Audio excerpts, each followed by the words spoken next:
It was one of the greatest civil rights landmarks in our history. The Disability Discrimination Act was brought into law 25 years ago. Now, the BBC is running special programming across TV, radio and online to mark the anniversary, and it includes a new series called Crip Tales, short monologue films portraying what it's like to be disabled in Britain today. Let's take a look. Worst audition. I got one for a new musical about Italian castrati, and I was out of my depth. I chose to sing The Age of Aquarius. The look on their faces as I entered the room told me that my agent had not informed them of my glorious physique, and it took them a while to remember that I could see them as well as they could see me, and alter their facial contortions accordingly. This should have told me, get out, now! But no, I handed my sheet music to the facially supportive pianist, undermining the last of my confidence with his look of, poor man, he'll never make it, and launched into my high-energy rendition of the rock musical classic. 1, 2, 3, 4. This is the dawning of the age of Aquarius, the age of Aquarius. I worked the room, moving through the space as if singing it on stage, as all three jaws opened as one to my high-spirited performance. I finished. There was silence, as three open-mouthed conservative musical theatre toughies all looked blank, then shut their cake holes.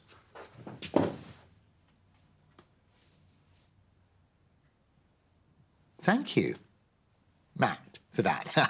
Thank you, that was, thanks. Shall we speak to actor and writer Matt Fraser, who curated this series for BBC4? And, oh, morning to you. We saw you there. I've watched the piece, and it's lovely to see you, by the way. It's really brilliant because you describe in it quite beautifully other people's reactions. How important is that to you to be able to do that?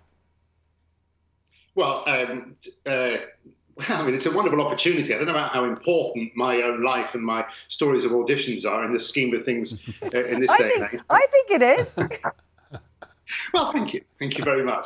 I just, I think that's a lovely clip that you played because it shows how light-hearted and fun the telling of a story that at the time was slightly less fun can be. It was important, of course, to me to be able to tell my story. But my monologue, which I wrote and performed myself, along with Jackie Hagan, who's another one of the performers who wrote about her own situation, were the only two really that have got self-authored pieces. The other Crip Tales monologues are basically writers have written stories, and then we found actors to portray those stories. So it's not like, people... It's not like we're drawing from our own experiences, except I obviously am, because I wanted to do a piece about disabled actors, because it's a very rare, we're a rare breed, and I don't think we should be quite as rare.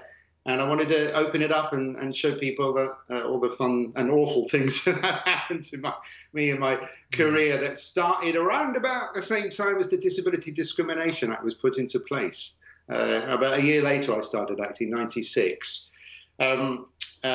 Sorry, I literally could talk for England about this, well, so you should stop. No. That's why we invited you on. We've got plenty of time to talk to you. We stop now, we'd have loads of time left on the programme, so that's why we got you here. Louise, and people have seen you in many things on the TV. Louise and I were talking about watching you in his Dark Materials, but do you think that the TV and film industry has changed since, the experiences you're talking about in the monologue?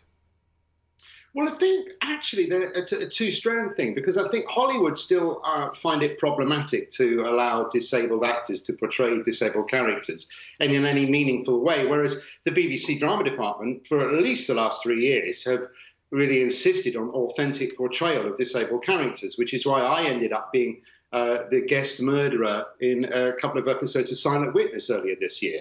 There was really no need for me to be disabled, but there was also no reason for me not to be disabled. And, BBC drama people are sort of leading the way very much on that. So I think film, I don't think we can talk about film because Hollywood is its own strange beast, isn't it? But I think television is getting slightly better.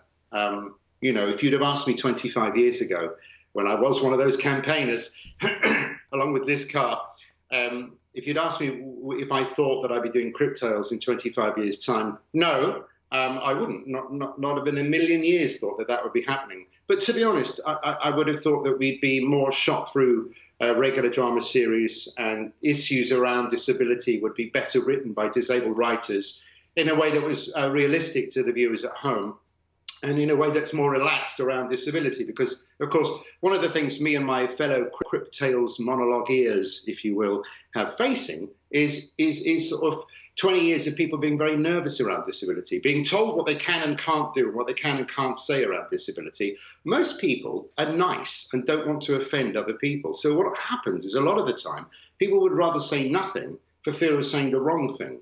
So this whole movement of disabled actors and writers and directors has grown up in an atmosphere of slight nervousness and hesitancy, which is something that I hope in some way Crypt Tales will blow open. Because I think what people will find is that they're very high quality, typical BBC drama, high quality, well written, well directed, well acted dramas, with disabled actors being in the spotlight each time for about 15 minutes, which is in itself very rare.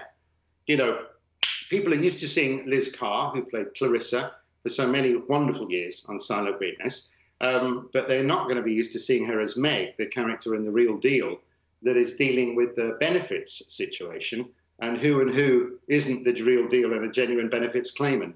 And Tom Wentworth, who wrote that script, is a very cheeky writer, who's a fantastic writer, who should have had his own series yesterday. But I think, you know, what you're going to see is a very deep, you know, disabled actors take you on a great journey of a story written by disabled writers that's clearly great drama and a good storytelling. And so hopefully most viewers at the end of it will think, why don't we see more of that on telly? I want to see Liz in, you know, her own detective series or what have you. And then you've got Ruth Madeley, fantastic young actress, superstar. She was wonderful in Years and Years. BBC America have got The Watch coming out soon, and she's in that.